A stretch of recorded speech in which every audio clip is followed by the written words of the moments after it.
За юу байцгаана залуучууд бүсгүүчүүд Арлын Японоос завгүй мэдчилж байна. Энэ удаа та бүхэнд 2021 онд Японы Токиод нэг залуу галт тэрэг дотор үйлдсэн гэмт хэргийн тухай ярьж өгье. Яагаад ийм зүйл хийх болсон тухай эхнээс нь нэгэнгүй тайлбарлая. Хэргийг үйлдсэн залууг Хаттори гэдэг Японы Фукуокад төрсөн. Доороо нэг дүүдээ ээж автагаа дөрвөлэн амьдардаг байж. Багасаа л ийдэг дуу муутай хүүхэд байж л дээ.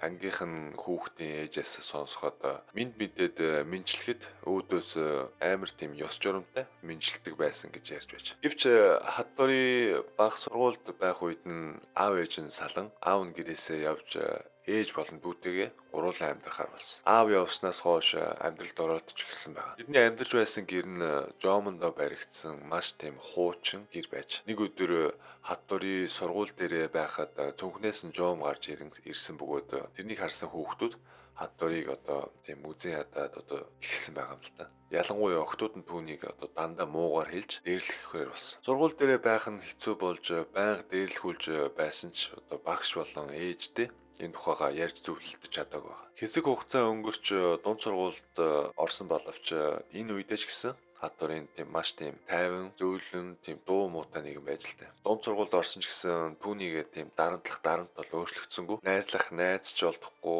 өөрлөө нь бараг зарим нь одоо хогоо шийддэг байсан байгаа юм л та. Энэ одоо дээрлэгдэг тийм. Энээс болж Хатторын сэтгэл санааны хямралд орж тийм травматай болсон байна. Өөрийг нь Жомтой адил бохир заваа нэгэн гэж бодон гониглон суудаг болсон байна. Тэгээд бүр сургуультай ч явж чадхаа байна. Энэ орчлонд одоо амьд явах хүсэлгүй болсон байгаа юм л. Тэгээд түүний сонгосон сонголт нь өөрийнхөө амийг хорлохоор шийдэн. Гэртээ утас дүүжлэн хоолоогоо боохоор шийдсэн. Боосон боловч утсан тасарч амиа орлож чадаагүй. Тэгээд дунд сургуулийн 2 дугаар анги эхлэхэд дахиад сургуультай явж эхэлсэн. Энэ үед арай өөр байхаар шийдэн. Сургуулийнхаа спортын багт элсэж хичээлдээ хүртэл одоо хичээж эхэлсэн. Тэгээд дунд сургуулийн 3 дугаар ангид ороход түүний амьдралыг өөрчлөх нэг юм тохиолдсон. Тэр доод ангийнхаа охинтой үерхэж эхэлсэн. Найз охинтой болсон байлаа. Өмнө нь охтуудад дандаа дээрлэхүүлж дарамтлуулдаг байсан ч түүнд сайн болсон охин байгаад тэр баяртай байлаа. Бусдын нүдэнд тусгаар гоё хосууд байгаагүй ч гэсэн Хаттори найз охиноо маш чухалчлан үзэж амралтын өдөр бүрийг цог өнгөрүүлдэг байж. Доод ангийнхаа охинтойгоо үерхэнгээрээ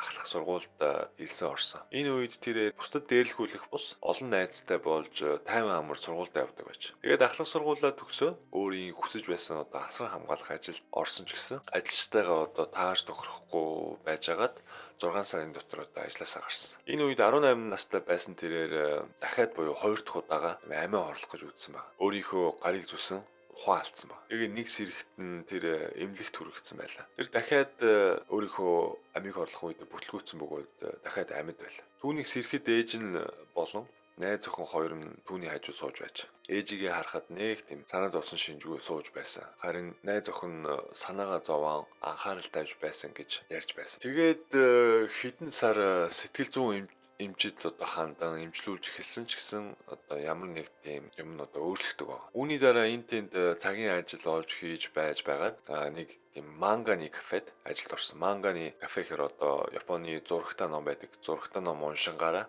алжаалаа тайлж амардаг тийм газар гэх юм уу. Ажилдаа нэлээд их төгсөлтөлтэй ажиллаж байсан байгаа. Гэвч энэ нь зөвхөн одоо бусдад харагдах үзмж нь байж л тээ. Хатторын тэр манганы кафеныхаа шүршүүрийн өрөөнд нь камер суулган бусдыг одоо усанд орж байхад нь нууцаар бичлэг хийдэг байж. Тэр нь баригдан Монгол мөнгөөр 1 сая орчим төгрөгөөр торгуулан ажлаасаа хүртэл одоо халагдсан гарсан байна. Үүнээс хэсэг хугацааны дараа буюу 2018 онд Хаттори IT-ийн компани цагийн ажилтнаар орж урт хугацаанд одоо тэр ажлаа үргэлжлүүлэн хийж одоо зүтгэснээр гэрээний ажилтан болж чадсан байна. Энэ үед ч гэсэн дунд сургуулиас үерхэж ирсэн охинтойгоо харилцаа нь хിവэрээ үргэлжлүүлэн уулзсаар байсан. Хосууд бүр хурмаа хийх гэсэн төлөвлөгөөтэй болсон байсан. 2020 оны 3 сараас эхлэн цуг амьдарч эхэлсэн. Хурим хийх төлөвлөгөө байсан болохоор тэрнийхээ бэлтгэлийг хүртэл одоо хийгээд амжсан байж.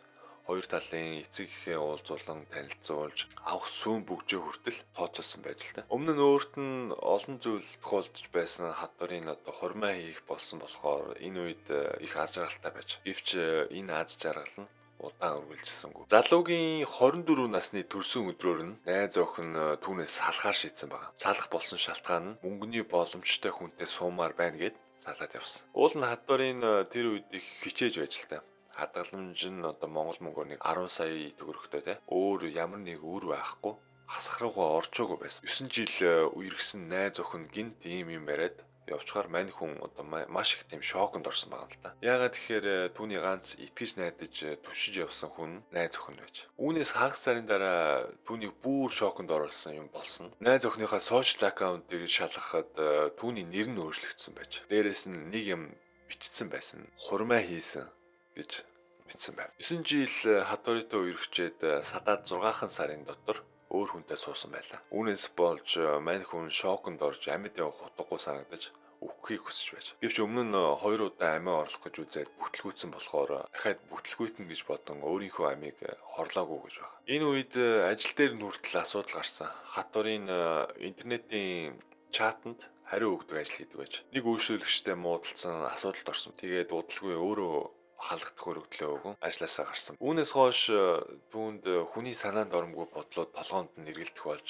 би өөрөө амиа хорлож чадахгүй юм бол цаазаар ахуулъя. Тэрний тулд хүн хороохоос өөр арга байхгүй гэж бодож эхлэн төлөвлөж эхэлсэн. Эхлээд интернетээс хутга худалдаж аван 10 сарын 31-ний Халлоуины өдөр Японы Шибуяд маш их тийм хүн цугладаг. Тэр үед хүний амь хорохоор шийдсэн. Тэгээд ээжтэй сэтгэл санаагаа сэргийн аялал хийгээд ирийгээд одоо айл 7 сард Фукуокаас гарan явсан баг. Өөрийнхөө амьдардаг Фукуокагаас Токио хүртэл 1000 гаруй километрийн зайтай байдаг. Токио явах замдаа энэ тентгийн одоо хотуудад бун аяллаа өргөжлүүлж байж. Түүний хэрэгээ төлөвлөж байх үеих болох 8 сарын үед Токиод галт хэрэг дотор хутгатай хүнлүү дайрсан хэрэг гарсан. Энэ хэрэгээс болж хадварын хэрэг хийх байршлаа өөрчлөн галт хэрэг болгож дээрээс нь бензинээр одоо шатаан гэсэн төлгөө хүртэл нэмсэн байна. Мөн өөрөө ямар нэгэн дүрд хувирахыг хүссэн байна. Тэрээр Америкийн Холливуудын кино болох одоо Жокерийн дүрд хувирахаар шийдэн түүнтэй адил хувцс хэрэгсэл бүгдийг нь